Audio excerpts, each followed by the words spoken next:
ونبينا وسندنا وشفيعنا ومولانا وملجانا وأشرفنا محمدا عبده ورسوله.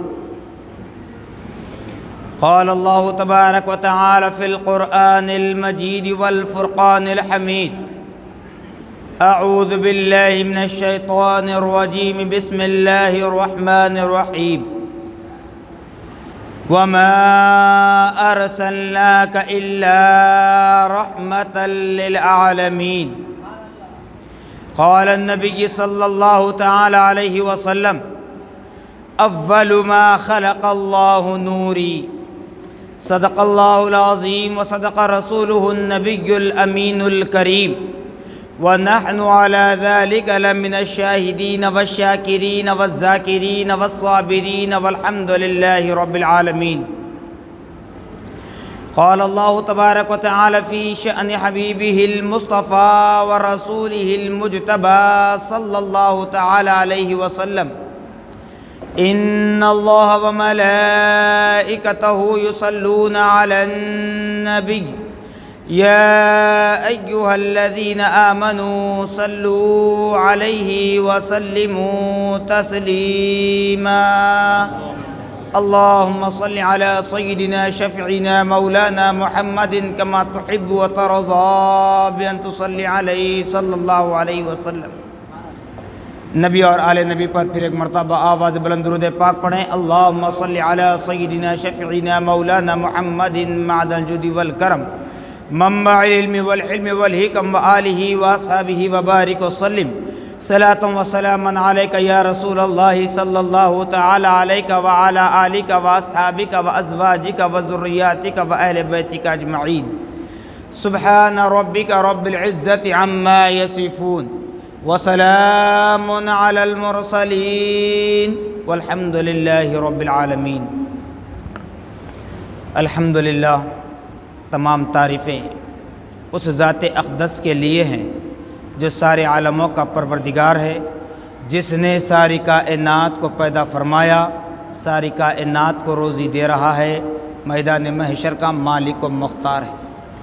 یقیناً اس خدا رب ذوالجلال کا بڑا ہی شکر احسان عظیم ہے کہ اللہ سبحانہ و تعالیٰ نے ہم اور آپ کو اپنی تمام پیدا کردہ مخلوقات میں انسان بنا کر پیدا فرمایا اور ساتھ ہی ساتھ ہمیں اشرف المخلوقات کے درجے سے بھی سرفراز فرمایا. اللہ جل مجدہ کا بڑا ہی شکر احسان عظیم ہے کہ رب کعبہ نے ہم اور آپ کو اپنے نبی مکرم، رسول محتشم، صاحب لولاک، باعث تخلیق کائنات، فخر موجودات، حضور تاجدار مدینہ حضرت محمد مصطفیٰ احمد مجتبی صلی اللہ تعالی علیہ وسلم کی امت بابرکت میں پیدا ہونے کا اعزاز بخشا. کرم پر کرم بالا کرم یہ ہے کہ اللہ پاک نے ہمیں اپنے نبی پاک محمد الرسول اللہ صلی اللہ تعالی علیہ وسلم کی ولادت بسعادت کی خوشیوں کا اہتمام کرنے کا موقع عنایت فرمایا.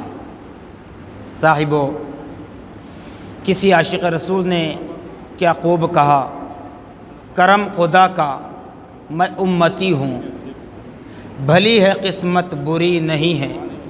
کرم خدا کا میں امتی ہوں، بھلی ہے قسمت بری نہیں ہے. تمہارے صدقے میں یا محمد، تمہارے صدقے میں یا محمد ملا ہے سب کچھ کمی نہیں ہے، ملا ہے سب کچھ کمی نہیں ہے. تو معزز سامعین محترم، آئیے جس آقا دو جہاں محمد الرسول اللہ صلی اللہ تعالی علیہ وسلم کی ولادت بسعادت کی خوشی کا ہم اہتمام کر رہے ہیں، یقیناً یہ ہر بندہ مومن کو، صرف اہل سنت والجماعت نہیں بلکہ ہر بندہ مومن جو لا الہ الا اللہ محمد الرسول اللہ پڑھتے ہیں، ان تمام کو پیارے آقا صلی اللہ تعالی علیہ وسلم کی ولادت بسعادت کی خوشیوں کا اہتمام کرنا ضروری ہے.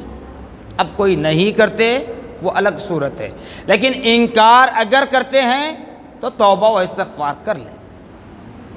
کیونکہ پیارے آقا صلی اللہ تعالیٰ علیہ وسلم اس روئے زمین پر بشری تقاضے میں نہ آتے تو پھر ہمیں پیدا ہونا محال ہو جاتا، ہمارا پیدا ہونا مشکل ہو جاتا۔ کیوں ہو جاتا؟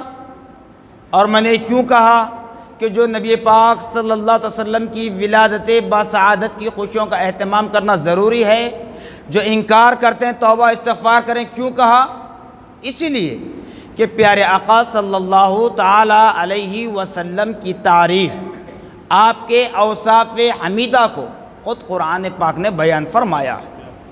اگر ہم علماء، مشائخین، سادات اکرام، اہل علم نہیں بلکہ روز اول سے لے کر روز قیامت تک آنے والے تمام مسلمانوں سے اگر کہا جائے کہ لوگوں تم پیارے آقا صلی اللہ تعالی علیہ وسلم کی مدحت بیان کرو،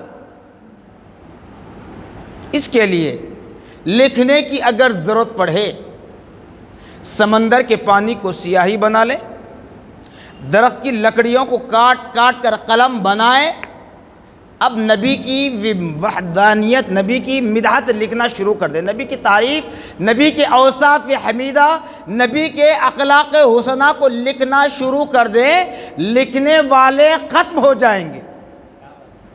قلم جس کو استعمال آپ کر رہے ہیں وہ درخت کاٹتے کاٹتے ختم ہو جائیں گے۔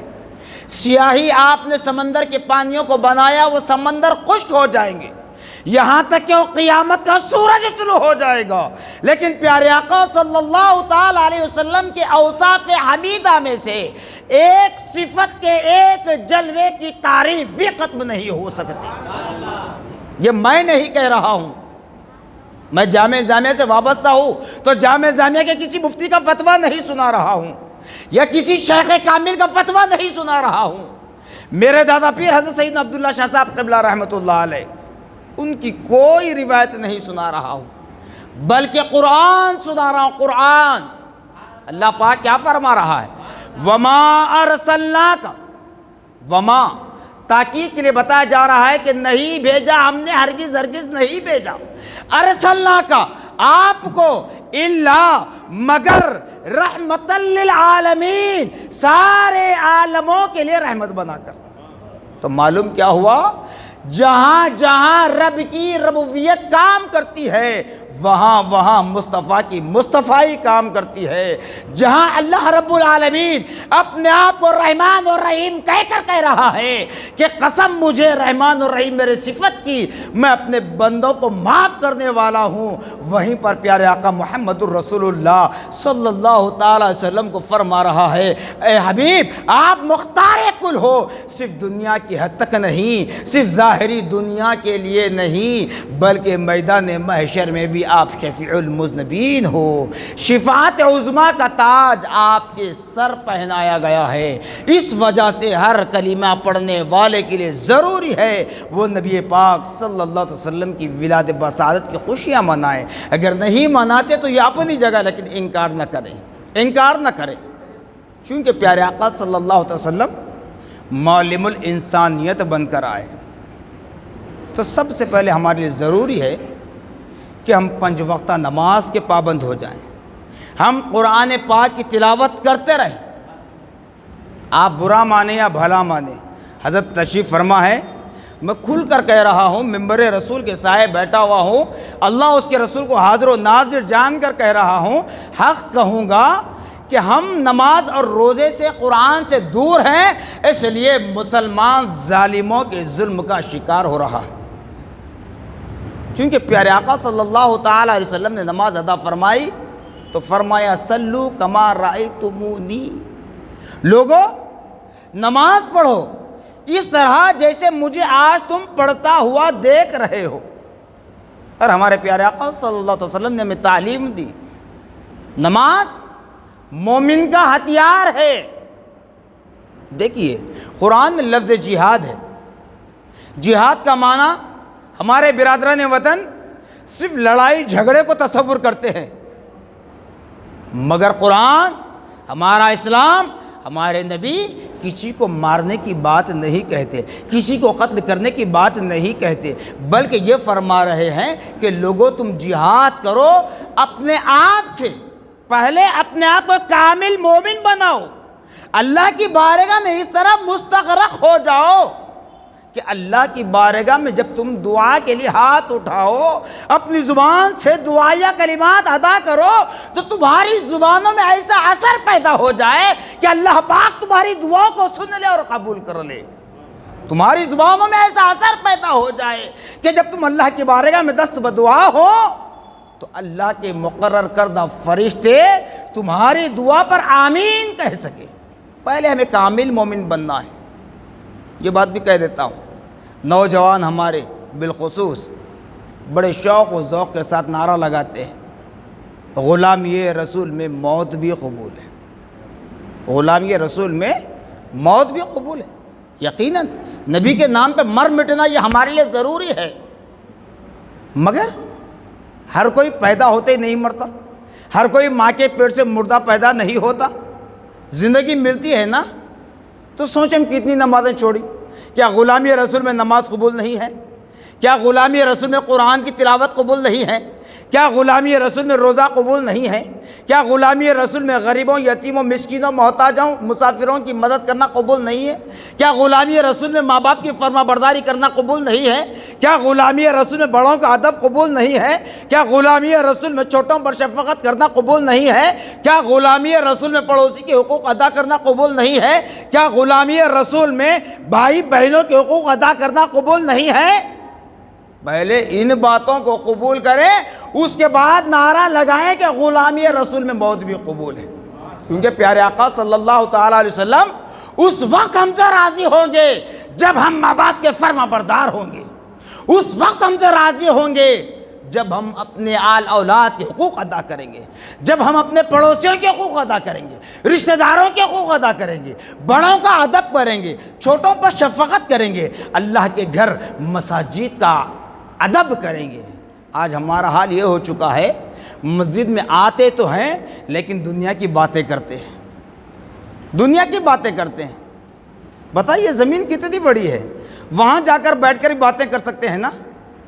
فقہاء اکرام نے لکھا کہ مسجد میں بیٹھ کر مجبوری کی حالت میں وہ بات ہو سکتی ہے جس کا اسلام سے کنسرٹ و تعلق ہو، یا نہیں اس کے بعد اگر اجازت ہے، پرمیشن ہے، تو مسجد کے امور کے متعلق، مسجد کے امور کے متعلق ہم مسجد میں بیٹھ کر بات کرتے ہیں، تو اس کا مطلب یہ ہوا کہ ہم نے نماز عشاء پڑھی، اب تک آپ بیٹھے رہے، معراج کی رات، برات کی رات، قدر کی رات، عیدین کی رات، شب میلاد ہو، شب عاشوراء ہو، شب عرفہ ہو، جمعہ کا دن ہو، یہ مقدس دن، مقدس ایام جو ہمیں ملتے ہیں، مسجد میں بیٹھ کر اتنی عبادت کرنے کے بعد ایک منٹ بھی اگر دنیاوی بات کر لیں تو سارے ہمارے اعمال صالحہ ضائع ہوتے ہیں۔ کیسے ہوتے ہیں؟ آگ میں کچی لکڑی ڈالیں، جلے گی نہیں، سوکھی لکڑی سیکنڈوں میں جل جاتی ہے۔ تو ایسے ہی جب ہم نے گھنٹہ، 2 گھنٹے، آدھا گھنٹہ، 3 گھنٹے، رات بھر ہم نے عبادت کی، لیکن فون پر ہم نے سیل فون کو استعمال کیا یا آپس میں ملاقات کر کے باتیں کی، تو سارے اعمال ہمارے وہ 1-2 گفتگو کے درمیان 1-2 منٹ میں سارے اعمال ہمارے ضائع ہو جاتے ہیں۔ اس لیے ان باتوں سے پرہیز کریں، ان باتوں سے پرہیز کریں۔ اور سیل فون ہمارا ایسا ہے جس کو ہمارے اکابر نے پہلے بتلا دیا کہ دجال آئے گا، قیامت کی علامتوں میں سے، نشانیوں میں سے ایک نشانی دجال کی ہے۔ تو بزرگوں نے بتلایا یہ سیل فون آج ہمارے ہاتھوں میں جو ہے وہ دجال ہے۔ یقیناً وہی ہو رہا ہے، کیونکہ ہم مسجد میں آتے ہیں ہمارا فون کھلا رہتا ہے۔ اب بتائیے، اب آپ کہہ رہے ہیں کہ میلاد کا موقع ہے، مصعب آپ کیا بول رہے ہیں اتنی دور سے آ کے؟ یہی بول رہا ہوں کہ پیارے آقا صلی اللہ علیہ وسلم معلم انسانیت بن کے آئے، پہلے ہم ادب سیکھیں پھر نبی کی میلاد منائیں، تب کہیں جا کر کامیابی ملے گی میلاد منانے پر۔ اب فون ہمارا کھلا رہتا ہے، سمجھ لیں میرا فون کھلا ہے، اب مصعب نماز پڑھا رہے ہیں، اب میرا فون بجا، میں نے سائلنٹ بھی نہیں کیا، میرا فون بجا، اب میرے فون بجنے کی وجہ سے مصعب کو خلل ہو گیا، تو کیا ہوتا ہے؟ مولوی صاحب کی نماز میں خلل ہوتا ہے، غلطی ہو جاتی ہے، نماز ٹوٹ جاتی ہے۔ ٹوٹنے کا اگر امکان ہو تو امام صاحب کی نماز گئی، سارے مصلیوں کی نماز گئی۔ امام صاحب کی نماز ہو تو سارے مصلیوں کی نماز ہے، امام صاحب کی نماز چلی جائے تو سارے مصلیوں کی نماز چلی جائے گی۔ اگر میرے سیل فون کی وجہ سے امام صاحب کو نماز میں خلل ہو، نماز ٹوٹ جائے تو گناہ امام صاحب کے سر پر نہیں، میرے سر پر ہوگا۔ صرف ایک نماز کا، میری نماز کا نہیں، بلکہ امام صاحب کی اتباع میں جتنے لوگ نماز پڑھ رہے ہیں ان سب کا گناہ میرے سر پر ہوگا۔ یہ بات ذہن میں رکھ لیں۔ تو اس لیے فون کو اتنا استعمال کریں۔ اور ایک جگہ پہ میرے دادا پیر حضرت سید عبداللہ شاہ صاحب رحمۃ اللہ علیہ تحریر فرماتے ہیں کہ لوگوں، دنیا کو اتنا استعمال کرنا جتنی ضرورت ہے۔ جس ایک آسان مثال آپ نے تحریر فرمائی، جس طرح روٹی بناتے ہیں، کھانا بناتے ہیں، کتنا ہی بنائیں، نمک کتنا ڈالتے ہیں؟ چٹکی 2 چٹکی، زیادہ اگر دیر چڑھائیں تو مٹھی 2 مٹھی 1 کلو، 25 کلو چاول میں 1 کلو نمک۔ اگر 25 کلو چاول کے اعتبار سے اس کا 50% اگر ڈالیں تو کوئی کھائے گا؟ نہیں کھا سکتے۔ تو اسی لیے دنیا کو اتنا استعمال کرنا جتنی کی ضرورت، کیونکہ دنیا ہماری فنا ہونے والی ہے، باقی رہنے والی ذات خدا کی اور اس کے رسول کی۔ تو اعمال صالحہ کریں۔ یہ اعمال ہمارے ساتھ زندگی میں ہے، یہ اعمال ہمارے ساتھ سکرات میں ہے، یہ اعمال ہمارے ساتھ کفن میں رہیں گے، یہ اعمال ہمارے ساتھ قبر میں رہیں گے، یہ اعمال ہمارے ساتھ میدان محشر میں رہیں گے۔ یہ دنیا کی دوستی، یہ دنیا کا رشتہ صرف اس وقت تک جب تک ہم صحت مند ہیں، جب تک ہمارے پاس پیسہ ہے، کیونکہ آج کا معاشرہ وہی چل رہا، پیسہ ہے تو عزت ہے، پہلوان ہے تو عزت ہے، طاقت ہے تو عزت ہے، غریب کی عزت نہیں ہوتی۔ لیکن اللہ تعالیٰ فرما رہا ہے تم بادشاہ ہو کے فقیر، امیر ہو کے غریب، میرے گھر میں آئے تو سب برابر، میرے گھر میں آئے تو سب برابر۔ جمعہ کا دن دیکھ لیں، عیدین کا دن دیکھ لیں، پھر اس کے بعد وہ خوش نصیب جو اللہ کے فضل و کرم سے حج کو جایا کرتے ہیں۔ آپ دیکھ لیں حرم کعبہ میں طواف کے وقت، سعی کے وقت، مینا میں، مزدلفہ میں، کہیں پر بھی کوئی امتیاز نہیں ہے، سب برابر ہیں۔ یہ امتیاز صرف ہم کرتے ہیں، یہ چیزیں ہم اپنے سے دور کریں۔ کیوں؟ پیارے آقا محمد الرسول اللہ صلی اللہ تعالی علیہ وسلم خود بھوکے رہتے، بھوکوں کو کھلاتے، خود 70 پیون ڈال کر کپڑا پہنتے، مسکین کو جو ننگا ہوتا اس کو کپڑا پہناتے۔ ابھی ہمارے نبی کی تعلیمات نہیں ہیں، اسی لیے ہم کہتے ہیں غلامی رسول میں موت بھی قبول، نعرہ اچھا ہے لیکن موت بعد میں ہے۔ جب زندگی اللہ نے دی ہے تو زندگی میں رہ کر پیارے آقا صلی اللہ تعالی علیہ وسلم کے اخلاق حسنہ کو اپنانے کی کوشش کرے۔ پھول نہیں، پھول کی پتی صحیح، اگر یہ اخلاق ہمارے اندر آ جائیں، یہ کردار ہمارے اندر آ جائے، اللہ گواہ ہے کوئی دشمن ہم پر بری نظر نہیں اٹھا سکتا۔ پیارے آقا صلی اللہ تعالی وسلم نے ہماری کتنی شان بیان فرمائی، فرماتے ہیں اتقو فراست المؤمنین۔ لوگوں، تمام کائنات سے مخاطب ہو کر فرما رہے ہیں، لوگوں مومن کی فراست سے ڈرو، مومن کی فراست سے ڈرو۔ کیوں؟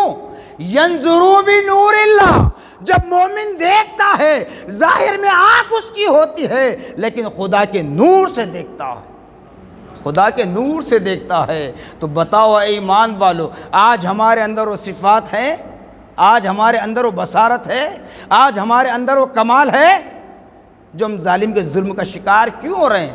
اسی وجہ سے کہ ہم نے اپنے کردار کو بھول گئے، ہم نے نماز اور قرآن کو صرف فیشن بنا لیا ہے۔ تو خدا را اے ایمان والو، آج پیارے آقا صلی اللہ علیہ وسلم کی شب میلاد ہے، ولادت بسعادت کی شب ہے، وہ گھڑیاں ہمارے درمیان قریب آنے والی ہیں۔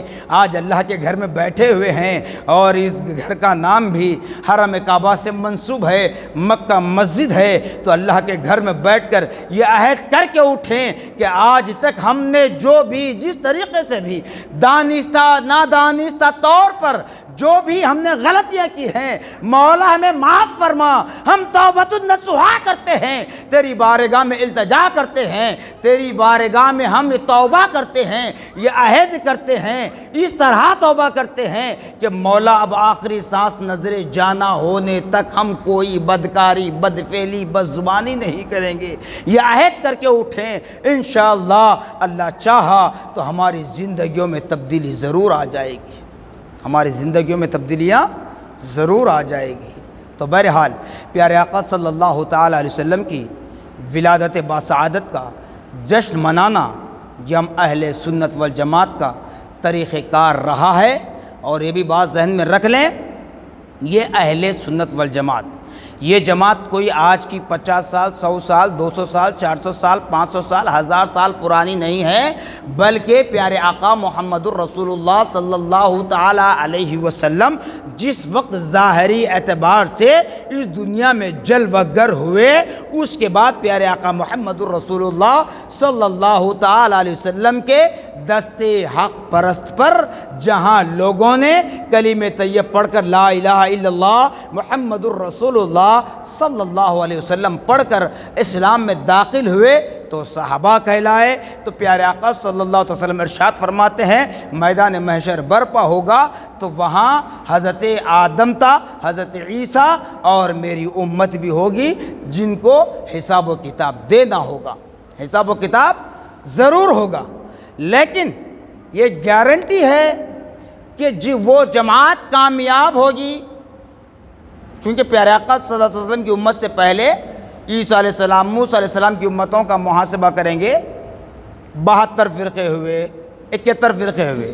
پیارے آقا نے فرمایا میری امت میں 73 فرقے ہوں گے، 73، میری امت میں 73 فرقے ہوں گے، لیکن ایک فرقہ ہوگا جو ناجی ہوگا، کامیاب ہوگا۔ تو صحابہ نے عرض کیا یا رسول اللہ صلی اللہ علیہ وسلم فرقہ کون سا جو کامیاب ہوگا؟ تو پیارے آقا صلی اللہ علیہ وسلم نے ارشاد فرمایا ما انا علیہ واصحابہ، میں اور میرے صحابہ جس جماعت میں ہیں وہ جماعت کامیاب ہے، وہ جماعت بمراد ہے، اس جماعت کو خدا کا دیدار نصیب ہوگا۔ اسی لیے اہل سنت والجماعت کے لیے علماء حق، علماء ربانیین، سادات اکرام، مشائخین اعظام یہ بتلاتے ہیں کہ پیارے آقا محمد الرسول اللہ صلی اللہ تعالی وسلم کے جتنے صحابہ ہیں، ہجرت سے پہلے کے ہوں، ہجرت کے بعد کے، فتح مکہ سے پہلے کے ہوں، فتح مکہ کے بعد کے، معراج کا واقعہ ہونے سے پہلے ہوں یا معراج کے واقعے کے بعد کے تمام صحابہ اولو العزم ہیں، برحق ہیں، کیونکہ پیارے آقا کا فرمان ہے اگر کسی نے اسلام میں داخل ہوا، لا الہ الا اللہ محمد الرسول اللہ پڑھ کر نبی کے دست حق پرست پر داخل اسلام ہوا، تو پیارے آقا فرماتے ہیں حالت ایمان میں مجھ کو دیکھا، حالت ایمان میں انتقال کر جائے، اگرچہ کہ اسے ایک نماز پڑھنے کی بھی مہلت نہ ملے، اللہ اکبر، کیا فرما رہے ہیں سرکار؟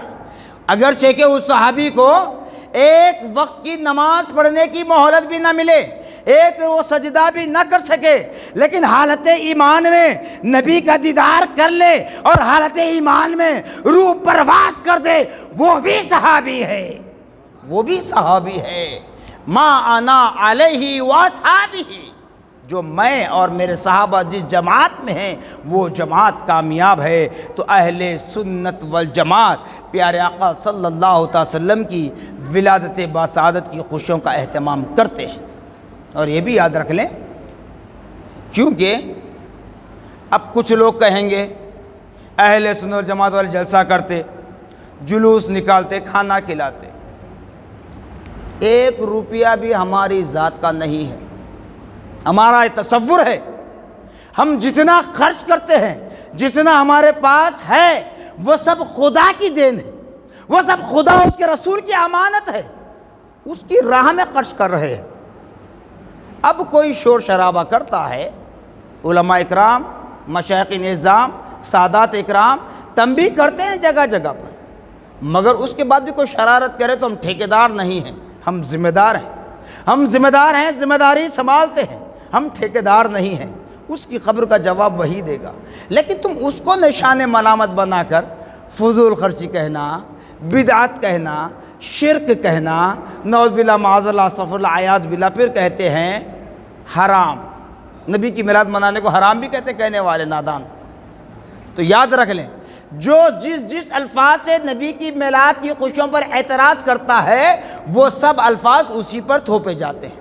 جو نبی کی میلاد کو بدعت کہے، اس کا پیدا ہونا بدعتی، جو نبی کی میلاد کو شرک کہے، اس کا پیدا ہونا شرک، جو نبی کی میلاد کو منانے پر فضول خرچی کہے، اس کا پیدا ہونا، اس کا جینا، اس کا مرنا، اس کا پڑھنا، اس کا لکھنا، اس کا نکاح کرنا، سب کا سب فضول خرچ۔ اسی طرح کوئی نبی کی میلاد منانے پر انکار کرتے ہوئے اگر حرام کہے تو یاد رکھ لے، یہ عابد حسین نظامی اعلان کرتا ہے کہ تیرا پیدا ہونا حرام ہے، تیرا باپ کا نطفہ حرام ہے، تیری ماں کا شکم حرام۔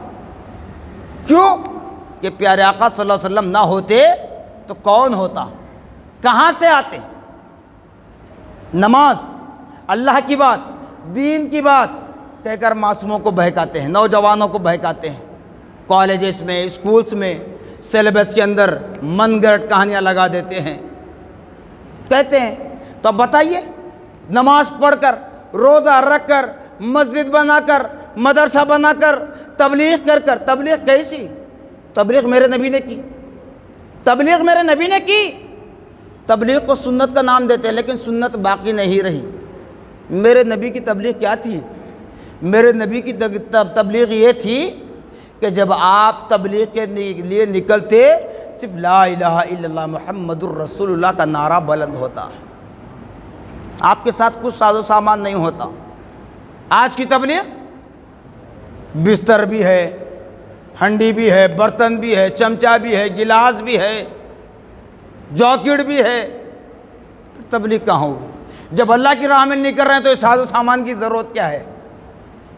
تبلیغ تو میرے نبی نے کی، جو طائف کے میدان میں آپ کے جسم نبوت کو زخموں سے چھنی کیا گیا، پتھروں کی بارش ہوئی، اس طرح کی تبلیغ کوئی بتاؤ۔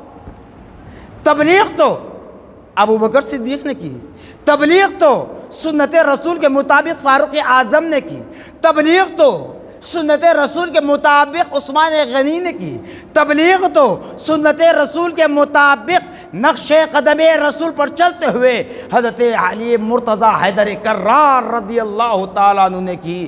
ارے تبلیغ تو امام حسن مجتبیٰ نے کی، تبلیغ تو سنت رسول کے مطابق امام حسین نے میدان کارزار میں کی۔ وہ تبلیغ کے لیے تیار ہو، پھر دیکھیں گے تمہاری طاقت کتنی ہے، تم کتنا سفر کر سکتے ہیں۔ وہ پیدل پیادہ پڑھتے تھے، آپ پلین میں اڑ کر جا رہے ہیں، اے سی بسوں میں سفر کر رہے ہیں، پھر کہتے ہیں آ کر نبی کی میلاد منانا حرام ہے، فضول خرچ ہے۔ تو بتائیے، نماز پڑھ کر جس جنت میں جانے کی بات کرتے ہو، وہ جنت کہاں سے آئی؟ خود آئے رب العالمین سے پوچھ لیں، قرآن پاک گواہ ہے، حفاظ اکرام بیٹھے ہوئے ہیں، حضرت قبلہ تشریف فرمائے، پوچھ لیں قرآن کیا کہہ رہا ہے؟ هو الاول والآخر والظاہر والباطن۔ قرآن کہہ رہا ہے وہی اول ہے، وہی آخر ہیں، وہی ظاہر ہیں، وہی باطن ہے۔ کون ہے؟ کس کے لیے کہہ رہا ہے؟ کس کا نام ہے؟ کسی نبی کا نام نہیں ہے، لیکن وہ پیارے آقا محمد الرسول اللہ صلی اللہ علیہ وسلم کی ذات مقدسہ ہے۔ حضرت جابر رضی اللہ تعالیٰ نے ارشاد فرمایا پیارے آقا سے، یا رسول اللہ صلی اللہ تعالیٰ علیہ وسلم، اللہ پاک نے سب سے پہلے کس چیز کو پیدا فرمایا؟ اللہ پاک نے سب سے پہلے کس چیز کو پیدا فرمایا؟ اب دیکھیے صحابہ کا ادب و احترام بھی دیکھیے، صحابہ کا جذبہ ایمان بھی دیکھیے۔ جابر نے یہ نہیں پوچھا کہ یا رسول اللہ، اللہ نے کس کو پیدا کیا، نہیں پوچھا، کس کو پیدا کیا نہیں پوچھا۔ تو کیا معلوم ہو رہا ہے؟ یہ نبی کی تربیت کا نتیجہ ہے۔ تو جابر کیا پوچھ رہے ہیں؟ اللہ نے سب سے پہلے کس چیز کو پیدا کیا؟ اب چیز بولے تو کوئی چیز اٹھا کر رکھنے کی ہوتی ہے، کوئی چیز استعمال کرنے کی ہوتی ہے۔ تو پیارے آقا صلی اللہ علیہ وسلم نے ارشاد فرمایا، اول ما خلق اللہ نوری، اے جابر، اللہ نے سب سے پہلے تمہارے نبی کے نور کو پیدا فرمایا، سب سے پہلے تمہارے نبی کے نور کو پیدا فرمایا۔ اس نور محمدی صلی اللہ تعالی علیہ وسلم میں اللہ نے 4 حصے کی۔ ایک حصے سے عرش و کرسی، دوسرے حصے سے لوح و قلم، تیسرے حصے سے جنت اور دوزخ، چوتھے حصے سے ساری کائنات۔ اب اندازہ کر لیں، جتنی کائنات ہم دیکھ رہے ہیں اتنی ہی بڑی جنت اور دوزخ ہے، جتنی کائنات ہم دیکھ رہے ہیں اتنا ہی بڑا لوح و قلم ہے، جتنی کائنات ہم دیکھ رہے ہیں اتنا ہی بڑا اللہ کا عرش ہے۔ اب وہ نور منقسم ہوا، تقسیم ہوا۔ اب زمین پر سب سے پہلے کون آئے؟ حضرت سیدنا آدم علی نبینا علیہ الصلوۃ والسلام۔ کیسے آئے؟ آپ کے ماں باپ ہیں؟ نہیں، بنا ماں باپ کے آئے۔ کیسے آئے؟ یہ اس لیے بتا رہا ہوں کہ نوجوان میرے بھائی بیٹھے ہوئے ہیں تاکہ ان کے ذہن کھل جائیں۔ فتنوں کا دور ہے، ایسے پرآشوب دور میں جہاں پیارے آقا صلی اللہ علیہ وسلم کی میرات ہمیں بیان کرنی ہے، پیارے آقا صلی اللہ علیہ وسلم سے محبت کا رشتہ جوڑنا ہے، وہیں پر اس کو توڑا جا رہا ہے۔ کیونکہ ظالموں نے اس پر اتنا ریسرچ کیا، آخر میں یہ نتیجہ نکالا کہ تم مسجدوں کو بنانا مت روکو، مسجدوں کو توڑو نہیں، قرآن کو چھپانا بند مت کرو، قرآن کی بے حرمتی مت کرو۔ پھر کیا کرنا؟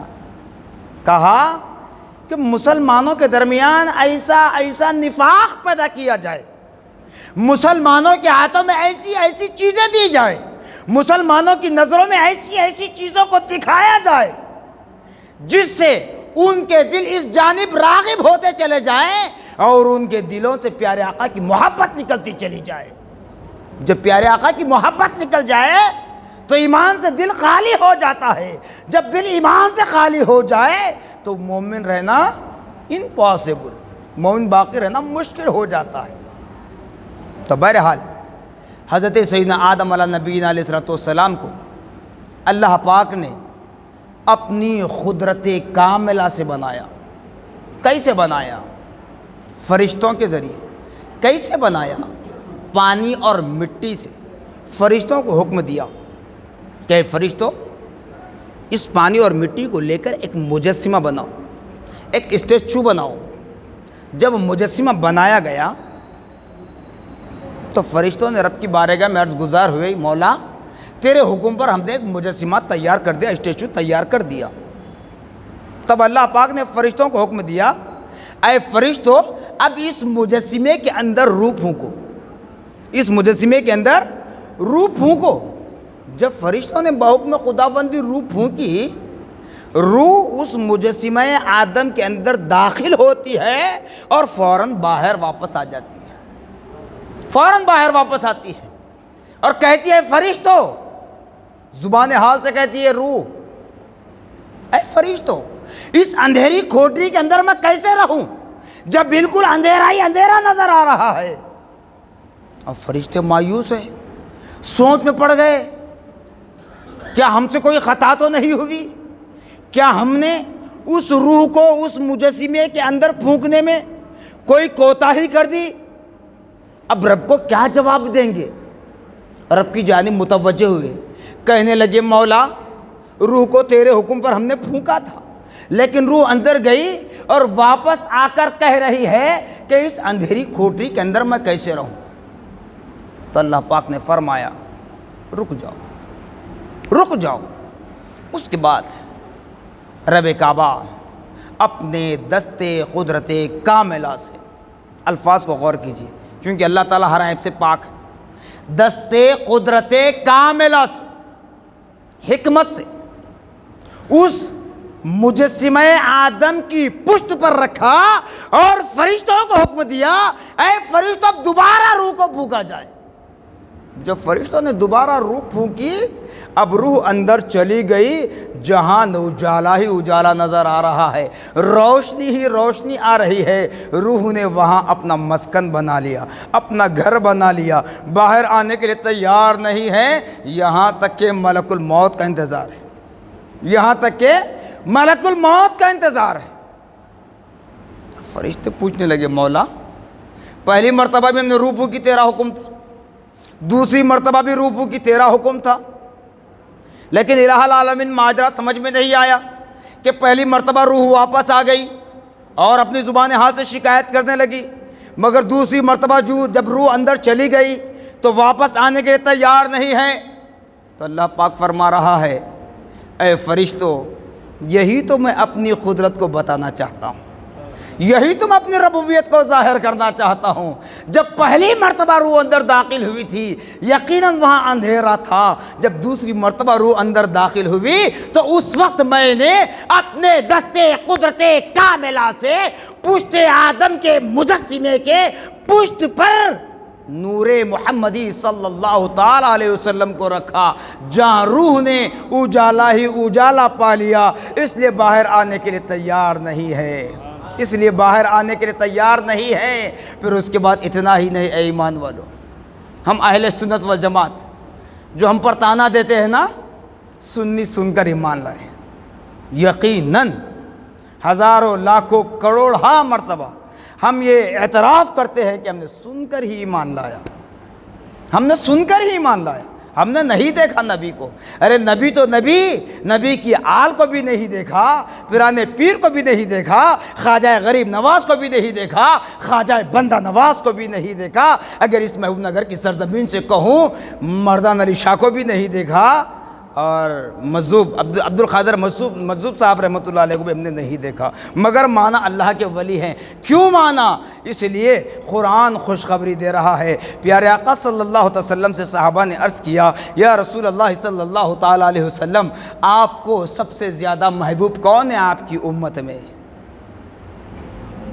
تو نبی نے فرمایا، صحابہ اپنی جگہ ہے، اہل بیت اپنی جگہ ہیں، اولاد امجاد اپنی جگہ ہیں، ازواج مطہرات اپنی جگہ ہیں، تابعین اپنی جگہ ہیں، تبع تابعین اپنی جگہ ہیں، ائمہ اربعہ اپنی جگہ ہیں، مفسرین محدثین فقہاء اپنی جگہ ہیں، سلاسل طریقت کے بانیان اپنی جگہ ہیں۔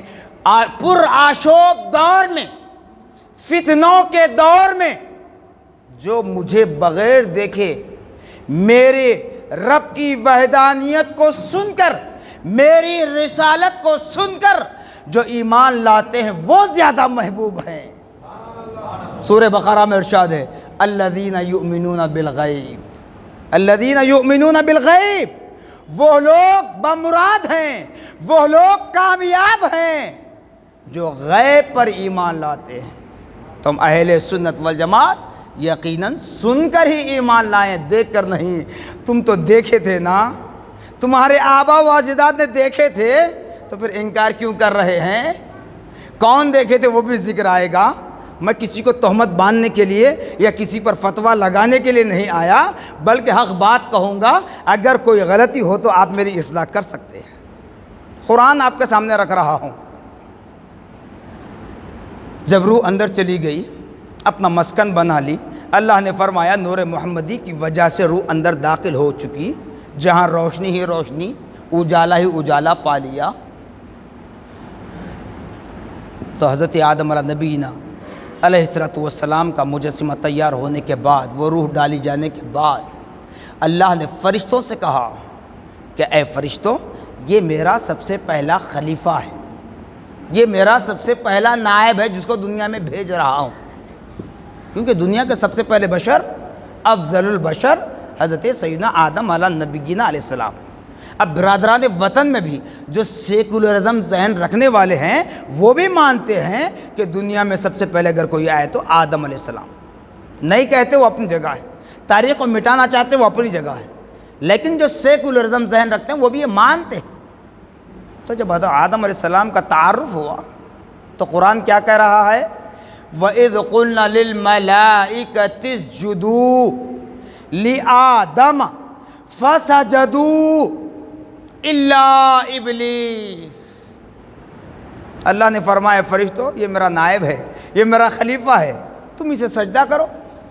تمام ملائکہ، تمام فرشتے سجدہ ریز ہو گئے حضرت آدم علیہ السلام کے مجسمے کے سامنے، الا ابلیس، ابلیس نے انکار کیا، ابلیس نے انکار کیا، کہنے لگا میں سجدہ کیوں کروں، میں آگ سے بنایا گیا ہوں، آگ ایسی چیز ہے جس پر پانی ڈالے آگ بھڑکتی ہے، مٹی ڈالے آگ بھڑکتی ہے، میں اعلیٰ ہوں، وہ اپنے آپ کو اعلیٰ سمجھ رہا تھا، میں اعلیٰ ہوں، اعلیٰ ہو کر ادنا کے سامنے کیوں جھکوں، یہ کہہ کر اس نے سجدہ کرنے سے انکار کیا تو اللہ نے اس کو ملعون قرار دیا۔ ابھی باتیں بہت بڑی بڑی کرتے ہیں نا، ایک بات اور ایک بتا دیتا ہوں، چاہے کسی مذہب کا ہو، صرف مسلمان نہیں، کسی مذہب کا ہو، کوئی جنس ہو، مرد ہو، عورت ہو، کوئی ہو، پیٹ کے نیچے ناف بمبی کا نشان ہے، کیوں ہے؟ بہت باتیں کرتے ہیں نا، نعوذ باللہ نبی کی میلاد منانے پر بدعت، شرک، فضول خرچی، حرام، فتوے دیتے ہیں۔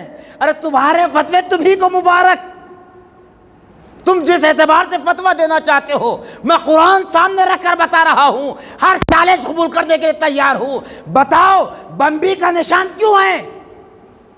ارے نبی کی میلاد تو مسلمان مناتا ہے، نبی کی میلاد تو نماز پڑھنے والا مناتا ہے، نبی کی میلاد تو لا الہ الا اللہ محمد الرسول اللہ پڑھنے والا مناتا ہے، نبی کی میلاد تو اہل سنت والجماعت کا قائل مناتا ہے، پھر ناف کا نشان، بمبی کا نشان کیوں ہے جس کو ناف کہا جاتا ہے؟ اب ایڈوانس ٹیکنالوجی آ گئی، پرانا دور تھا، اگر کتا کاٹے انجیکشن دیے جاتے تھے، کہاں دیتے تھے انجیکشن؟ بمبی میں، ناف میں۔ کیوں؟ اس وجہ سے جب حضرت آدم علیہ السلام کا مجسمہ تیار ہوا تھا، فرشتوں کو اللہ نے سجدے کا حکم دیا، فرشتے سجدہ ریز ہو گئے الا ابلیس، لیکن ابلیس نے انکار کیا، اور کیا کیا؟ انکار صرف زبان سے نہیں کیا بلکہ عمل بھی کیا، آدم علیہ السلام کے مجسمے پر تھوک دیا، تھوکا۔ تو فرشتوں نے پوچھا مولا یہ ملعون تھوک دیا، اب اس کو کیا کیا جائے؟ تو اللہ پاک نے فرمایا اتنی دور کی مٹی نکال کر کتا بنایا جائے، اتنی دور کی مٹی نکال کر کتا بنایا جائے۔ وہ مٹی کہاں سے نکالی گئی؟ حضرت آدم کے مجسمے سے، لیکن آج قیامت تک پیدا ہونے والے ہر بچے کے ناف پر بمبی کا نشان ضرور ہوتا ہے۔ تو ظاہر ہوا، معلوم ہوا سب اولاد آدم ہیں۔ اب بھی انکار کرو گے تو آگے چلیے، والد بزرگوار سے لے کر چلتا ہوں، حضرت آدم علیہ السلام سے۔ حضرت آدم علیہ السلام کو سجدہ کروایا گیا، اس کے بعد اللہ نے فرمایا اے فرشتوں جنت کی سیر کراؤ، جنت کی سیر کراؤ۔ جنت کی سیر کی حضرت آدم نے، پھر فرمایا جہنم کی جھلکیاں بھی دکھاؤ تاکہ قوم کو ڈرایا جا سکے، بتایا جا سکے، اللہ کے عذاب سے بچایا جا سکے۔ جنت کی سیر ہوئی، دوزخ کی جھلکیاں جو تھی بتائی گئی۔ اس کے بعد حضرت آدم علیہ نبی علیہ السلام جنت میں ہیں، اللہ تعالیٰ فرماتا ہے میرے انبیاء معصوم ہیں، بے گناہ ہیں، ان سے کوئی گناہ سرزد نہیں ہوتا۔ اللہ کا فرمان حق ہے، چاہے زمانہ لاکھ بدلے مگر فرمان خدا نہیں بدلا جاتا، چاہے قرآن ہو چاہے کوئی اور کلام، خدا کا فرمان فرمان ہے، اٹل فیصلہ ہے، آخری ججمنٹ ہے۔ اب کسی ججمنٹ کی ضرورت نہیں ہے، وکالت تو بہت دور ہے، پیشیاں تو بہت دور ہے۔ تب اللہ تعالیٰ جنت کی سیر کروانے کے بعد جب جنت میں رکھا، حضرت آدم سے فرمایا اے آدم اس درخت کا پھل نہ کھائیں۔ بتا جاتا روایتوں میں کہ گندم کا درخت تھا، گندم تو حرام نہیں تھی لیکن اللہ نے منع کیا تھا، اس کی حکمت تھی، وہ حکمت اللہ جانتا ہے، اور اللہ یہ بھی جانتا ہے کہ آدم میرا پہلا خلیفہ ہے، میرا پہلا نائب ہے، دنیا کا سب سے پہلا بشر ہے۔ اب شیطان کو وہاں استعمال کیا گیا۔ بعض لوگ کہتے ہیں نا اچھائی برائی اللہ کی طرف سے ہوتی ہے، ہم برا کریں تو کیا برا ہے؟ نہیں، اچھائی برائی اللہ کی طرف سے یقیناً ہوتی ہے۔ برائی اس وقت جب کوئی بڑا صوم و صلات کا پابند، بڑا سخی، متقی، پرہیزگار، عابد و زاہد جس کو ہم کہیں گے، اس سے اگر کوئی غلطی سرزد ہو تو وہ گناہ اللہ کی بارگاہ میں فی الفور معاف ہو سکتا ہے، مگر مجھے سے گناہ گار اگر گناہ کریں گے معافی مشکل ہے، امپاسبل ہے۔ تو وہاں شیطان کو اللہ نے استعمال کیا۔ اب شیطان آ کر کیا کہہ رہا ہے؟ جیسے ہمارے لوگوں سے بھی لالچ دی جاتی ہے نا، مول صاحب آپ کے بچوں کی فیس ہم بھر دیں گے، ہمارے اسکول میں بھیجو، ہمارے ساتھ چلو، آپ کے گھر پہ ہم راشن دلا دیں گے، فلاں فلاں جو رشوت دی جاتی ہے، آپ کو گھر نہیں ہم گھر دلا دیں گے، ہم پلاٹ دلا دیں گے یا فلیٹ دلا دیں گے، کچھ بھی ایک باتیں ہوتی ہیں۔ تو اسی طرح شیطان اب حضرت آدم علیہ السلام کو بہکانے کی کوشش کر رہا ہے، کیا کہہ کر؟ اے آدم، اگر تم اس درخت کا پھل نہیں کھائیں گے تو اللہ تعالیٰ تمہیں دنیا میں بھیج دے گا۔ تم ہمیشہ ہمیشہ جنت میں رہنا چاہتے ہو تو اس درخت کا پھل کھاؤ، اس درخت کا پھل کھا لو، تم ہمیشہ ہمیشہ جنت میں رہیں گے۔ اب اس وقت حضرت آدم کے ساتھ کوئی تھا نہیں جو تائید کرے، بچا لے۔ آدم علیہ السلام نکو، یہ غلطی نہیں کرنا ہم، کیونکہ اللہ ناراض ہو جاتا، کوئی کہنے والا بھی نہیں۔ حضرت آدم کے دل پر شیطان غالب آ گیا، کھلا دیا گیا۔ اب حضرت آدم علیہ السلام کو اللہ نے اس کے بعد دنیا میں بھیجا۔ اب ہم نادانی میں کیا کہتے ہیں؟ ہاں نبیوں سے غلطی بھی، ہم غلطی کریں تو کیا ہے؟ تو حضرت آدم علیہ السلام کی وہ غلطی نہیں ہے، اپنے ذہنوں سے بات نکال دے۔ حضرت آدم علیہ السلام کی وہ غلطی نہیں ہے، غلطی آدم میں خدا کی رضا شامل ہے۔ چونکہ حضرت آدم اور ماں حوا علیہ السلام کے لیے اگر جنت بنائی گئی اتنی بڑی، ٹھیک ہے مانا، جہنم کس کے لیے بنائی گئی؟ چونکہ اللہ تبارک و تعالیٰ کی پیدا کردہ چیزیں کوئی بھی بیکار نہیں ہیں، بس استعمال کرنے کی صلاحیت ہمیں ہونا چاہیے۔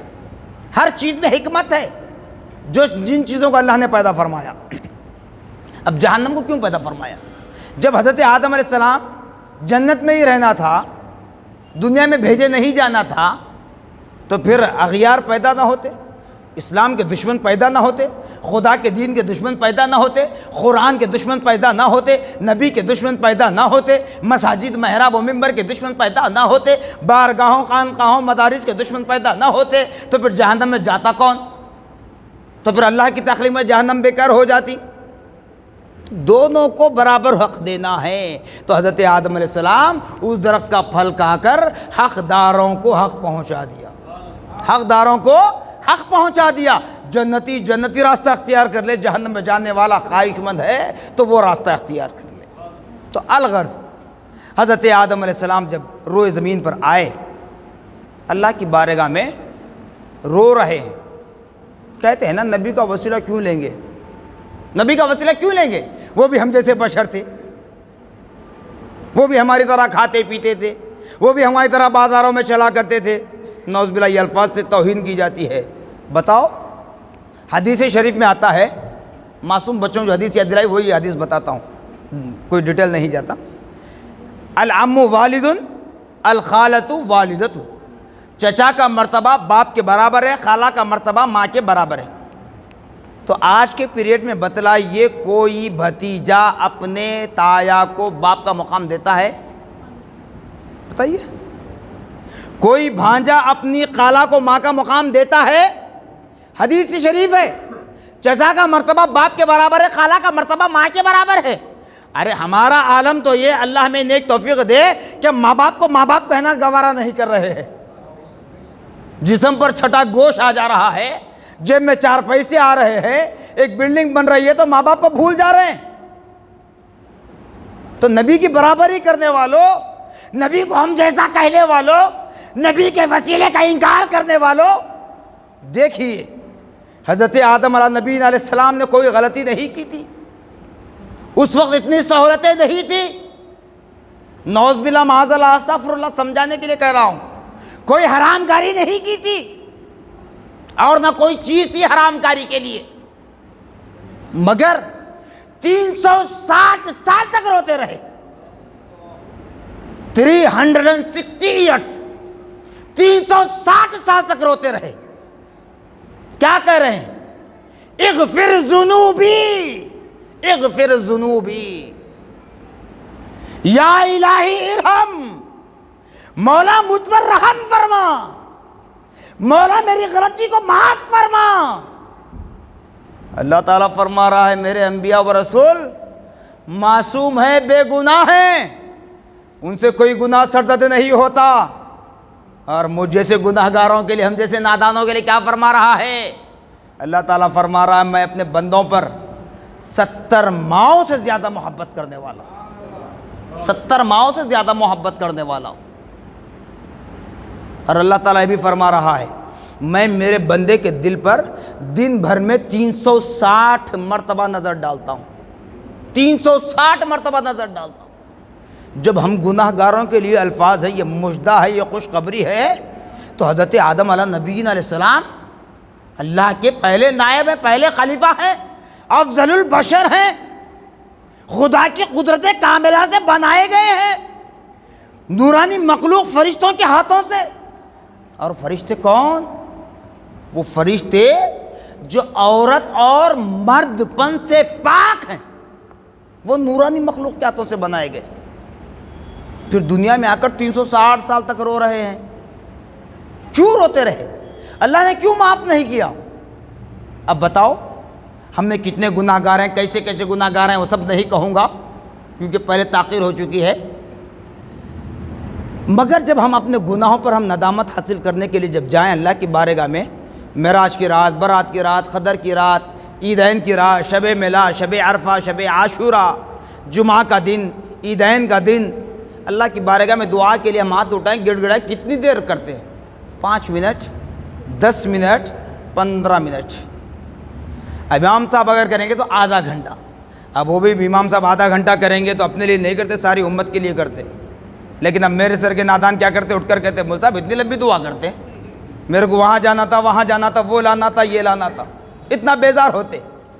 ایسی دعا ہماری، لیکن حضرت آدم علیہ السلام 360 سال تک روتے رہے، اللہ نے معاف نہیں کیا۔ کیوں معاف نہیں کیا؟ شہزادہ فاروق اعظم، شیخ الاسلام والمسلمین، امام محمد انوار اللہ فاروقی علیہ رحمت و رضوان، جو جامعہ نظامیہ کے فاؤنڈر ہیں، بانی امبانی ہیں، آپ اپنی معرکۃ العارہ تصنیف لطیف انوار احمدی، یہ وہ کتاب ہے جس کو آپ نے حرم مدینہ میں بیٹھ کر لکھا، اس کتاب میں تحریر فرما رہے ہیں حضرت آدم علیہ السلام کو 360 سال تک اللہ نے رلایا۔ کیوں رلایا؟ اس وجہ سے کہ دنیا کے سب سے پہلے بشر ہیں، دنیا کے سب سے پہلے انسان ہیں، اللہ کے سب سے پہلے خلیفہ ہیں، اللہ کے سب سے پہلے نائب ہیں۔ 360 سال تک رلایا۔ رلانا مقصد نہیں تھا بلکہ اللہ پاک حقیقت بتلانا مقصد ہے۔ بانی جامع تحریر فرماتے ہیں 360 سال کے بعد جب حضرت آدم علیہ نبینا علیہ السلام کی آنکھوں سے پردہ اٹھایا گیا، وہ پردہ اٹھایا گیا تو حضرت آدم علیہ السلام کیا دیکھتے ہیں؟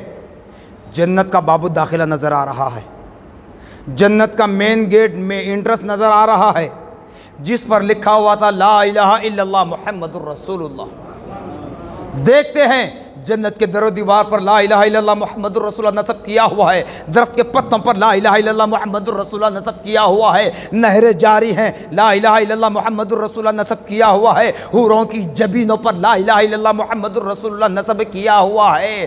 جیسے ہی حضرت آدم نے اس کلمہ طیبہ کو دیکھا تو فوراً رب کی بارگاہ میں کہنے لگے مولا اس نام محمد کے صدقے میری توبہ کو قبول فرما، مولا اس نام محمد کے صدقے میری توبہ کو قبول فرما۔ تو قرآن بتا رہا ہے کن فیکن، پلک جھپکنے کی دیر میں اللہ پاک نے حضرت آدم کی توبہ کو قبول فرمایا اور معراج سے سرفراز فرمایا۔ تو معلوم ہوا کہ لوگوں جب اللہ نے اپنے سب سے پہلے خلیفہ، اپنے سب سے پہلے نائب، افضل البشر، خیر البشر حضرت آدم علیہ السلام کو بغیر وسیلہ محمد الرسول اللہ کے دعا کرنے پر 360 سال تک رلایا، تو اے نادانو تم کس کھیت کی مولی ہو جو بغیر وسیلہ محمد الرسول اللہ کے رب کی بارگاہ میں جانا چاہتے ہو؟ خدا کی بارگاہ میں جانا اتنا آسان نہیں ہے۔ اگر آسان ہے تو پھر ایک اور بات کہوں گا، خدا کی بارگاہ تک پہنچنے کی بات کرتے ہیں نا، توحید ایسا کہتے ہیں کہ اہل سنت و جماعت والے نبی کا میلاد منع کے اغیار کی تعریف کر رہے ہیں، نعوذ باللہ معاذ اللہ۔ توحید ارے توحید کا تیبیہ بھی تم نے نہیں سمجھا۔ اگر ایسے خدا تک پہنچ سکتے ہو، شب میلاد کا واسطہ، ممبر رسول کا واسطہ، 2 رکعت نماز لا کر بتاؤ کسی میں اتنی ہمت ہے جو نبی کے وسیلے کا انکار کرتے ہیں؟ ہم ڈائریکٹ خدا تک پہنچیں گے تو پہنچ کر 2 رکعت نماز لا کر بتاؤ، اور نماز ساری امت پر فرض کر کے بتاؤ۔ 2 رکعت نماز لا کر ساری امت پر فرض کر کے بتاؤ۔ ارے ہم بت پرستی نہیں کر رہے ہیں، ہم خبر پرستی نہیں کر رہے ہیں، ہم خدا کے علاوہ کسی کو سجدہ نہیں کرتے۔ تم ہم کو کفر کا فتویٰ دیتے ہو، شرک اور بدعت کا فتویٰ دیتے ہو، معصوموں کو کہتے ہو کل بدعت ضلالہ کل ضلالۃ فی النار۔ رٹ لیا ہے تم نے، ہر بدعت گمراہی ہے اور ہر گمراہی جہنم میں لے جاتی ہے۔ تو بتائیے، معاف کرنا مثال کے طور پہ بتا رہا ہوں، انتظامی کمیٹی پر اعتراض نہیں، اہلیان محلہ پر اعتراض نہیں، جس غالین پر ہم نماز پڑھ رہے ہیں، نبی کے دور میں غالین تھی، اے سی میں نماز پڑھ رہے ہیں، نبی کے دور میں اے سی تھی، جس فون کو ہم استعمال کر رہے ہیں وہ فون کے نبی کے دور میں تھا۔ پھر کتنی چیزوں کو بدعت کہو گے؟ کل بدعت ضلالہ کل ضلالۃ فی النار کا سبق رٹے ہوئے ہے، معصوموں کو بہکاتے ہیں، ہر بدعت گمراہی ہے۔ ارے وہ بدعت گمراہی ہے جس میں خلاف شرع عمل ہو، وہ بدعت ہے، وہ شرک ہے، وہ اعمال بدعت ہے، وہ اعمال شرک ہے جو اللہ اس کے رسول کی مرضی و منشا کے خلاف، جو دین اسلام پر جس کی وجہ سے حرف آئے، وہ بدعت ہے، وہ شرک ہے۔ نبی کی میلاد بدعت نہیں ہے۔ تو حضرت آدم علیہ نبینا علیہ السلام کی بات آگے لے چلوں۔ حضرت بانی جامع نظام علیہ رحمت اور رضوان تحریر فرماتے ہیں، جب حضرت آدم علیہ السلام کے وصال کا وقت قریب آیا تو حضرت آدم علیہ السلام اپنے بیٹے حضرت شیش علیہ السلام کو طلب کرتے ہیں اور فرماتے ہیں، اے بیٹا شیش، جب بھی تم خدا کی عبادت کرنا، خدا کی وحدانیت بیان کرنا، نبی کی رسالت بیان کرنا۔ شیش علیہ السلام پوچھتے ہیں، ابا جان یہ نبی کون ہے جس کی رسالت میں کروں؟ کیونکہ ابھی بات پہنچی نہیں تھی نا، کون ہے؟ تو حضرت آدم علیہ نبی علیہ السلام ارشاد فرماتے ہیں، بیٹا شیش، نبی کون ہے تم پوچھ رہے ہو؟ اس بات کو ذہن میں رکھنا، جب بھی تم خدا کی بارگاہ میں دعا کرنا، دست بدعا ہونا، اس وقت پیارے آقا صلی اللہ تعالی علیہ وسلم کا وسیلہ ضرور لینا۔ حضرت شیش علیہ السلام پوچھتے ہیں، ابا جان نبی محمد الرسول اللہ کون ہے؟ آپ تو سب سے پہلے نبی ہے، آپ سب سے پہلے اللہ کے خلیفہ ہے، یہ نبی محمد الرسول اللہ کون ہے؟ تو والد بزرگوار حضرت سیدنا آدم علیہ نبی علیہ السلام ارشاد فرماتے ہیں، اے بیٹا شیش، یہ نبی محمد الرسول اللہ صلی اللہ علیہ وسلم کی ذات مقدسہ وہ ہے جس کے صدقے میں تمہارے باپ آدم کی ولادت ہوئی، جس کے صدقے تمہارے باپ آدم کی توبہ قبول ہوئی۔ یہ نبی محمد الرسول اللہ کی ذات وہ ہے جس کے صدقے تمہارے باپ آدم کی توبہ نہ قبول ہوئی بلکہ معراج سے بھی سرفراز فرمایا گیا۔ نبی محمد الرسول اللہ کا وسیلہ ضروری ہے۔ بغیر وسیلے کی اگر بات کرو تو دنیا کا ہر کام مشکل ہے، ہر کام۔ اب آپ کے سامنے دسترخوان لگایا جائے، پلیٹ رکھ دی جائے، اب گرم گرم کھانا ہے، کھانے کی ڈش رکھ دی، آپ ڈال لیتے ہاتھ سے، آپ پنجہ نہیں ہے اس میں، ہر چیز کے لیے وسیلہ ہے۔ کتنی مثالیں لیں، کتنی مثالیں۔ اس کے بعد بھی اگر انکار کرو تو اتنا ذہن میں رکھ لے، یہ کمانا دھمانا نوکری چاکری سب چھوڑ دیں، بیٹھ جائے، جب بھی بھوک لگی اللہ سے کہے مولا بھوک لگ رہی، دیکھیں گے منہ صلاح اترتا کیا، کھانا اترتا کیا۔ ارے آج ہم جو کھا رہے ہیں، پی رہے ہیں، جی رہے ہیں، پیارے آقا محمد الرسول اللہ صلی اللہ علیہ وسلم کے نالین کے دھون کا صدقہ ہے۔ اگر نبی کا صدقہ نہ ہوتا کہیں کے نہ ہوتے۔ اور یہ بھی کہتا ہوں، آج جتنے انکار کر رہے ہیں میرے نبی کی میلاد کا، ان کے بڑے بڑے اکابروں نے اپنی کتابوں میں لکھا، ان کتابوں کو تم نے جلا دیا، آگ کے حوالے کر دیا۔ انہوں نے اپنی کتابوں میں لکھا، اگر کسی نے نبی محمد الرسول اللہ صلی اللہ تعالی علیہ وسلم کو مردہ کہے، ساری دنیا مردہ ہے۔ تمہارے اکابر کو زندہ مانتے ہیں، تم اپنے شجرے اٹھا کر دیکھ لیں، اپنی کتابوں کو اٹھا کر دیکھ۔ ارے ہاں یاد رکھ لیں، ہم چند ریال اور ڈالر کی بنیاد پر اپنے ایمان کا سودا کرنے والے نہیں ہیں، نہ جان سے ڈر ہے نہ کچھ۔ نبی محمد الرسول اللہ کے نام پہ جان جاتی ہے، قربان ہے، خوشی خوشی ہم استقبال کرتے ہیں موت کا۔ پیارے آقا صلی اللہ علیہ وسلم کی ولادت باسعادت کی خوشی کا ایک اظہار اور بتا دیتا ہوں۔ حضرت بانی جامع جامع علیہ رحمۃ رضوان تحریر فرماتے ہیں، جب پیارے آقا صلی اللہ علیہ وسلم کی ولادت باسعادت ہوئی، ابو لہب کے پاس ایک خادمہ تھی جن کا نام نامی اسم گرامی سویبہ تھا۔ جب پیارے آقا صلی اللہ علیہ وسلم کی ولادت باسعادت ہوئی تو سویبہ نامی خادمہ نے ابو لہب سے کہا کہ ابو لہب مبارک ہو، تمہارے بھائی عبداللہ کے گھر بیٹا تولد ہوا۔ تو ابو لہب نے کیا کیا؟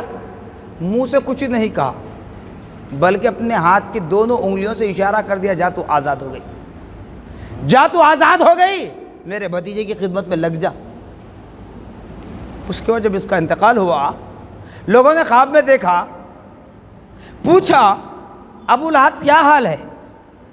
بانی جامع تحریر فرماتے ہیں، ابو لہب کہتا ہے کیا بتاؤں، ہر رات ہر دن مجھ پر عذاب نازل ہوتا ہے، اللہ کا قہر نازل ہوتا ہے، لیکن جب پیر کا دن آتا ہے، جب پیر کا دن آتا ہے میرے عذاب میں تخفیف ہوتی ہے، جو اللہ کی سختی ہوتی ہے اس میں نرمی ہوتی ہے، اور دو انگلیوں کے درمیان سے ایسا چشمہ پھوٹ کر نکلتا ہے جس کو میں اپنے منہ میں لے کر چوستا ہوں تو ایسی لذت میں نے دنیا کی کسی شے میں نہیں پائی، ویسی لذت مجھے محسوس ہوتی ہے۔ کیا تھا؟ صرف پیارے آقا صلی اللہ علیہ وسلم کی ولادت بسعادت کی خوشخبری سن کر اپنے ہاتھ کی دونوں انگلیوں سے آزادی کا اشارہ کر چکا تھا۔ شاید اگر اس وقت کلمہ پڑھ لیتا تو جنتی ہو جاتا، تو وہ اللہ کی مصلحت ہے۔ تو اسی طرح آئیے، آج ہم نماز پڑھتے ہیں مکۃ المکرمہ کی جانب منہ کر کے، لیکن مسلمانوں کا قبلہ کون سا ہے؟ قبل اول مسجد اقصی، فلسطین کی سرزمین پر مسجد اقصی۔ پیارے آقا صلی اللہ تعالیٰ علیہ وسلم، کیونکہ میں نے ابتدا میں جو کہا نا کہ نبی کی میلاد کا انکار کرنے والے اگر ہے کر لو، تمہاری مرضی، تمہاری خبر کا جواب دیں گے، لیکن انکار کر کے کسی بھی فتویٰ نہ دیں۔ خوشی نہیں مناتے مت مناؤ، انکار مت کریں، انکار کرتے تو توبہ کرنے کا آتا، اسی لیے اسی انداز میں بات کر رہا ہوں۔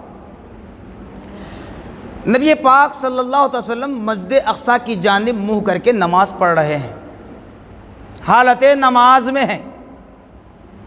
اب دیکھیے، آپ اور ہم بھی نماز پڑھتے ہیں، اب نماز میں خیال آ جائے، نماز ہماری رہتی نہیں رہتی، ماں کی بیماری کا، باپ کی بیماری کا، کیونکہ ماں باپ سے زیادہ تو کوئی عزیز نہیں ہے، اللہ اس کے رسول کے بعد اگر کوئی عزیز ہیں تو سب سے پہلے ماں باپ ہے، ان ماں باپ کی طرف، بوڑھے ماں باپ کی طرف، بیمار ماں باپ کی طرف بھی ذہن چلا جائے تو نماز فاسد ہو جاتی ہے۔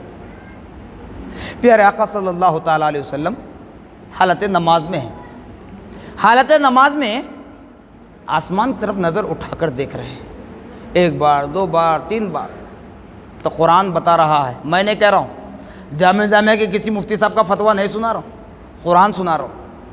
قد نرا تقلب وجہک فی السماء، اے حبیب آپ کا بار بار آسمان کی طرف نظریں اٹھانا، اے حبیب آپ کا بار بار آسمان کی طرف نظریں اٹھانا ہم نے سمجھ لیا ہے۔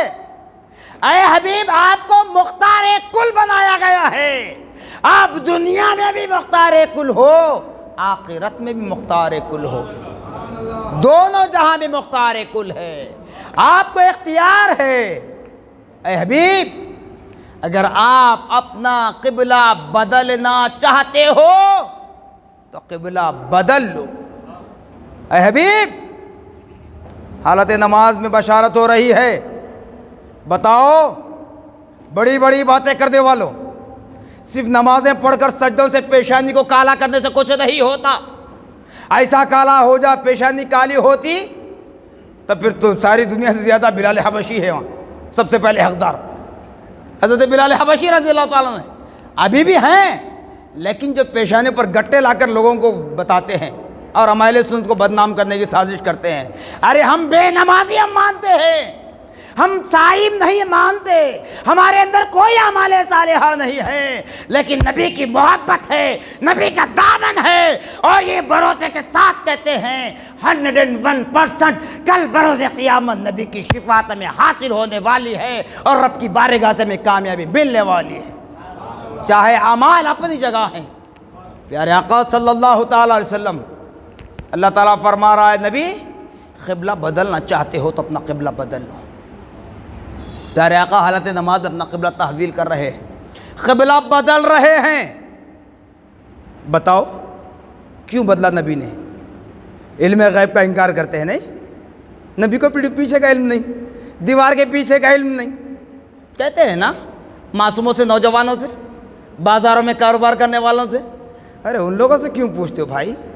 یہ مولانا بیٹھے ان سے پوچھیے، اگر ان کو معلوم ہوتا تو وہ بھی مسجد کے امام ہوتے، ممبر کے حافظ خطیب ہوتے، مدرسے کے استاد ہوتے، مفتی بنتے، ان سے کیوں پوچھ رہے ہیں؟ پوچھنا ہے تو مولانا سے آئیے پوچھیے۔ الحمدللہ ہمارے پاس شہر محبوب نگر میں بہت بڑے بڑے علماء ہیں، آئیے ان سے مقابلہ کر لیجیے، پوچھ لیجیے۔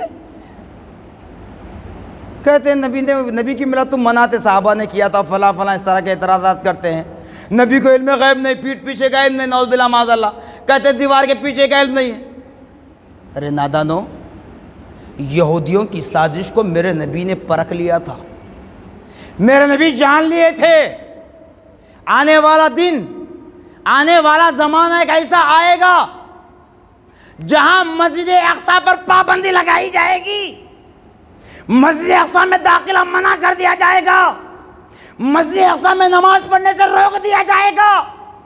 اگر یہ مومنوں کا قبلہ بن کر رہ جائے تو کل جب مسجد اقصی پر کفر ڈالا جائے تو پھر مسلمانوں کا قبلہ مشکل ہو جاتا۔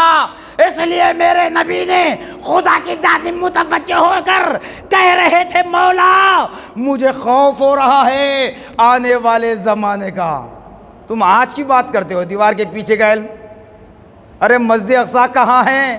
میرے نبی کہاں ہیں؟ میرے نبی کا زمانہ کون سا؟ مسجد اقصی پر کفر ڈالا گیا وہ زمانہ کون سا؟ کتنے برسوں بعد آ رہا ہے؟ پیارے آقا نے قبلے کو بدل لیا، پیارے آقا نے قبلے کو بدل لیا۔ حضرت بانی جامع نظام علیہ رحمت رضوان جہاں نثر تحریر فرماتے ہیں، وہیں پر نظم تحریر کرتے ہوئے قد نرا تقلب وجہک فی السماء، اس آیت مبارکہ کی روشنی میں یہ تحریر فرماتے ہیں، رقم تراز ہیں، جان عالم قبلہ اہل یقین پیدا ہوئے، جان عالم قبلہ اہل یقین پیدا ہوئے، شکر عزت، شکر عزت رحمت للعالمین پیدا ہوئے، تمام عالموں کی جان نبی محمد الرسول اللہ صلی اللہ علیہ وسلم، قبلے کا یقین دلانے والی ذات کا نام محمد الرسول اللہ صلی اللہ علیہ وسلم۔ پھر فرماتے ہیں اللہ کا شکر ہے کہ آپ رحمت للعالمین بن کر پیدا ہوئے۔ کبھی کسی وقت کسی ظالم کو، چاہے یہودی ہو، نصرانی ہو، کافر ہو، کوئی ہو، کلمہ پڑھنے والا ہو، کسی ظالم کو آپ نے اپنی نبوت والی زبان سے بد دعا نہیں دی، بد دعا نہیں دی۔ ابھی بھی انکار ہے تو آئیے نور مبارکہ جو حضرت آدم علیہ السلام کی پشت میں ڈالا گیا تھا، وہ نور حضرت آدم علیہ السلام سے ہوتے ہوئے ابراہیم علیہ السلام میں داخل ہوا، پھر وہاں سے ہوتے ہوئے بنو ہاشم میں آیا، پھر وہاں سے ہوتے ہوئے حضرت عبد المطلب رضی اللہ تعالیٰ کے داخل ہوا، پھر وہاں سے حضرت عبداللہ رضی اللہ تعالیٰ میں داخل ہوا، پھر وہی نور حضرت بی بی آمنہ رضی اللہ تعالیٰ عنہ کی شکم مبارکہ میں داخل ہوا۔ بتائیے، معراج کی رات حضرت جبرائیل علیہ السلام سردار الملائکہ نبی پاک صلی اللہ علیہ وسلم کو معراج پر جب لے جا رہے تھے، سدرۃ المنتہا پر آ کر رک گئے۔ کیا کہے؟ یا رسول اللہ، یہ میری آخری حد ہے، اس کے آگے میں بڑھ نہیں سکتا، اگر بال برابر بھی اپنے قدم کو آگے بڑھاؤں میرے پر تجلیات ربانی سے جل کر خاک ہو جائیں گے۔ پھر یہی وہ جبرائیل ہیں جب ہمارے نبی کے جد اعلیٰ حضرت سیدنا ابراہیم علیہ نبینا علیہ السلام کو نارے نمرود میں ڈالا جا رہا تھا، اس وقت حضرت ابراہیم کے پاس پہنچ کر کیا کہتے ہیں؟ حل لک حاجۃ یا ابراہیم، اے ابراہیم کوئی حاجت ہو تو بتاؤ، رب کی بارگاہ میں پہنچا دوں گا۔ حضرت ابراہیم سے کہہ رہے ہیں، نبی کے جد اعلیٰ سے، اے ابراہیم کوئی حاجت ہو تو بتاؤ، رب کی بارگاہ میں پہنچا دوں گا۔ تو ابراہیم علیہ السلام کیا فرماتے ہیں؟ هو اللطیف الخبیر، ارے وہ اللہ جو دل کی باریکیوں کو جاننے والا ہے، اس کو میں اپنی حاجت کیسے بتاؤں؟ وہ بہتر جانتا ہے۔ مگر جب ابراہیم کے پوتے کے پاس آئے تو کہتے ہیں یا رسول اللہ یہ میری آخری حد ہے۔ نبی کے دادا کے پاس کہتے ہیں کوئی حاجت ہو تو بتاؤ، رب کی بارگاہ میں پہنچاؤں گا۔ جب ابراہیم کے پوتے کے پاس نبی محمد الرسول اللہ کے پاس آئے تو کہتے ہیں یا رسول اللہ یہ میری آخری حد ہے، یہ میری آخری حد ہے، یہاں سے اگر بال برابر بھی آگے بڑھوں تو میرے پر تجلیات ربانی جل کر جائیں گے۔ پھر اس کے بعد کہتے ہیں یا رسول اللہ یہاں سے اپنا صف طے کیجیے۔ پھر کیا کہتے ہیں؟ یا رسول اللہ میری ایک التجا ہے، میری ایک التجا ہے، اختتام کی جانب آ رہا ہوں، میری ایک التجا ہے، اللہ کے حضور میں قبول کروا لینا۔ فرشتے عورت اور مرد پن سے پاک ہیں، نورانی مخلوق ہے۔ اب جبرائیل کو کیا حاجت ہوئی؟ جبرائیل کو اللہ نے پہلے ہی مقرر کر دیا کہ تمہارا کام ہے کہ میرا پیغام میرے انبیاء اور رسول تک پہنچانا۔ نبی پاک صلی اللہ علیہ وسلم پر قرآن نازل کرے اللہ کا کلام، 23 سال تک جاتے رہے، قرآن دیتے رہے، نبی سے ملاقات ہوتی رہی۔ اب کیا باقی تھا؟ اب کیا التجا کر رہے ہیں؟ معروضہ کر رہے ہیں یا رسول اللہ اللہ کے حضور میں میری التجا کو پوری کروانا۔ نبی پاک فرماتے بھائی جبرائیل بتاؤ کیا آرزو ہے آپ کے، بھی کیا خواہش باقی ہے؟ جبرائیل فرماتے یا رسول اللہ دیکھیے، ہم اہل سنت والجماعت نبی کا میلاد کیوں مناتے ہیں؟ ہم اہل سنت والجماعت نبی سے محبت کا رشتہ جوڑ کر کیوں رکھنا چاہتے ہیں؟ کیونکہ نبی کے صدقے اللہ پاک نے قرآن میں اعلان کر دیا، کیا فرمایا؟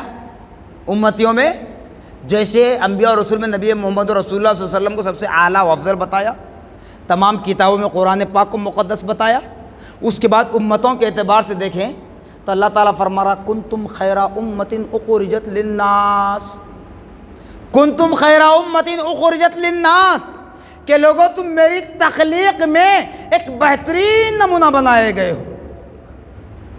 یہ تم اپنی نمازوں کی وجہ سے نہیں، اپنے روزے زکوٰۃ حج کی وجہ سے نہیں، بلکہ نبی محمد الرسول اللہ کی امت میں پیدا ہونے کی وجہ سے یہ خوشخبری دی جا رہی ہے۔ اور حضرت جبرائیل فرما رہے ہیں آرزو کیا ہے؟ جب نبی نے پوچھا تو کہتے ہیں یا رسول اللہ، اللہ کی بارگاہ میں جب آپ پہنچیں، اللہ کے حضور میں میری آرزو پوری کروا لینا۔ جب میدان محشر ہوگا، پل صراط لگایا جائے گا، میزان لگائی جائے گی، اعمال تولے جائیں گے، ڈگریاں دی جائے گی، ججمنٹ ہوگا، جب آپ کی امتی اس پل صراط سے گزرے گی، پل صراط ایک ہی ہے، راستہ ایک ہی ہے، جنت میں جانے والا بھی اسی پل صراط سے گزرنا ہے، دوزخ میں جانے والا بھی اسی پل صراط سے گزرنا ہے۔ جبرائیل کہہ رہے یا رسول اللہ، جب پل صراط قائم ہوگا، جب آپ کی امت گزرے گی، پل صراط کا منظر میں نے دیکھا ہے یا رسول اللہ، وہ پل صراط جو بال سے بھی زیادہ باریک ہوگا، تلوار سے بھی زیادہ تیز ہوگا، اتنا بھاری پل صراط ہوگا۔ یا رسول اللہ، جب آپ کی امت اس پل صراط سے گزرے گی تو یہ التجا کروا لینا، میری یہ آرزو ہے کہ جب آپ کی امت پل صراط سے گزرے تو مجھے وہاں آپ کی امت کے قدموں کے نیچے پر بچھانے کا موقع مل جائے، آپ کی امت کے پیروں کے نیچے پر بچھانے کا موقع مل جائے۔ تبھی تو بریلی کی چٹائی سے حضرت فاضل بریلی رحمۃ اللہ علیہ ارشاد فرماتے ہیں، پل سے گزارو راہ گزر کو خبر نہ ہو، پل سے گزارو راہ گزر کو خبر نہ ہو، ارے جبریل پر بچھائے تو پر کو خبر نہ ہو۔ یہ کب ہو رہا ہے؟ یہ مومنین کو مجدہ کب سنایا جا رہا ہے؟ اس وقت جب تم نبی کے وفادار غلام ہو، جب تم نبی کے سچے غلام ہو، جب تم نبی کی ولادت بسالت کی خوشیاں مناتے ہو۔ نبی پاک صلی اللہ تعالی علیہ وسلم کے اوصاف حمیدہ کو قرآن نے بیان فرمایا۔ حضرت بانی جامع جامع علیہ رحمۃ اللہ فرماتے ہیں، نور سے اپنے کیا ایک نور پیدا بے مثال۔ الحمدللہ آج ہمارا وطن بہت فخر کر رہا ہے۔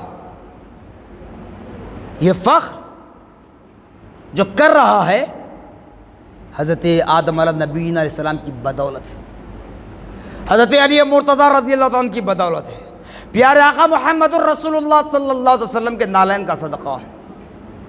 ارے تم چاند پر گئے، چاند میں جاؤ، چاند میں اپنا گھر بنا لو، سورج میں اپنا گھر بناؤ، ہوا میں اپنا گھر بناؤ، مگر محبت رسول نہیں ہے، کچھ نہیں ہے۔ تو بانی جامع جامع فرماتے ہیں، نور سے اپنے کیا ایک نور پیدا بے مثال، محمد رکھا اس کا نام حمدن لا یزال۔ زمین میں محمد پکارا تو آسمان میں احمد پکارا۔ اب کسی کے تعریف کی ضرورت نہیں ہے، اب کوئی نبی کی میلاد منائے یا نہ منائے، نبی کی ولادت بسعادت کی خوشیاں منائے یا نہ منائے، کوئی حاجت نہیں ہے، کیونکہ جس طرح اللہ کی ذات بے نیاز ہے اسی طرح ہمارے نبی کی ذات بے نیاز ہے، جس طرح اللہ ہمارے اعمال کا محتاج نہیں ہے اسی طرح نبی ہماری میلاد منانے کے محتاج نہیں ہے۔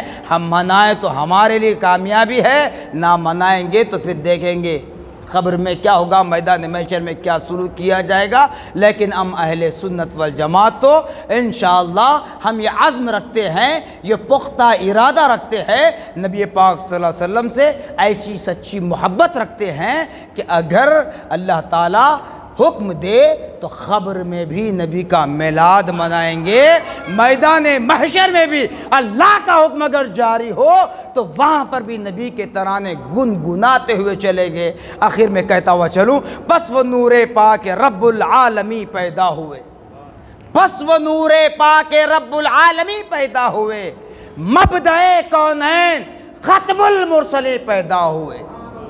مبدأ کونین، کائنات کی ابتدا نبی محمد الرسول اللہ، اور خاتم الانبیاء خاتم الرسل نبی محمد الرسول اللہ۔ دھوم تھی عالم میں خورشید کرم طالع ہوا، دھوم تھی عالم میں خورشید کرم طالع ہوا، ہاں کریں تعظیم اب نور قدم طالع ہوا، ہاں کریں تعظیم اب نور قدم طالع ہوا۔ دنیا ہو کہ عقبا ہو، دنیا ہو کہ عقبا ہو، اوروں سے نہیں مانگیں گے، دنیا ہو کہ عقبا ہو اوروں سے نہیں مانگیں گے، خواہش تو یہی ہے کہ محبوب خدا دینا، خواہش تو یہی ہے کہ محبوب خدا دینا۔ جزاکم اللہ خیرا جزا، وآخر دعوانا الحمدللہ رب العالمین۔